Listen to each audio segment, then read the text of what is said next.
আচ্ছা, আপনারা কি জানেন চট্টগ্রামের এই ব্যস্ত শহরের মাঝেই নাকি এমন এক আউলিয়া শুয়ে আছেন যিনি কিনা 250 বছর আগে মাত্র একটি ছোট্ট তলাবিহীন বদনা দিয়েই প্রতিদিন হাজার হাজার মানুষের তৃষ্ণা মেটাতেন। এবং শুনলে অবাক হবেন, সে বদনার পানি কখনোই শেষ হতো না। আসুন আজকের এই মিনি ব্লগের মাধ্যমে আপনাদের নিয়ে যাব সে রহস্যময় অলির দরবারে এবং শোনাবো ওনার অবাক করা ইতিহাস।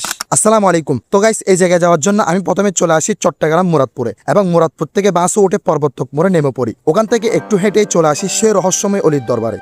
এবার আসুন মূল কথায় আসি। মূলত এই মাজারটি হচ্ছে প্রখ্যাত সুফি সাধক হযরত শাহ সুফি শফি শাহ প্রকাশ বদনা শাহ আলাইহি রহমা এর মাজার। যদিও ওনার জন্মসাল বা ওফাতের সুনির্দিষ্ট কোনো সাল পাওয়া যায়নি, কিন্তু জানতে পারি ওনার আসল বাড়িই ছিল সুদূর ইয়ামেনে এবং ধারণা করা হয় অষ্টাদশ শতকের মাঝামাঝি সময়ে, মানে আজ থেকে প্রায় 250 বছর আগে ইসলাম প্রচারের উদ্দেশ্যেই তিনি আমাদের এই চট্টগ্রামে চলে আসেন এবং বর্তমান চট্টগ্রাম মেডিকেল কলেজ ও পর্বতক মোড়ের এই পাহাড়ি অঞ্চলেই আস্তানা গড়ে তোলেন তিনি।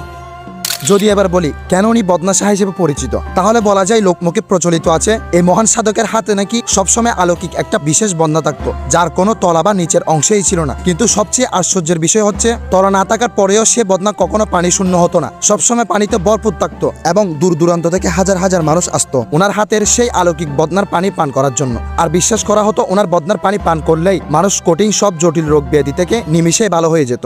আর এই বদনার অলৌকিক কেরামতের কারণেই লোকমুখে আজ ওনার নাম হয়ে যায় বদনা শাহ। এই হলো সে রহস্যময়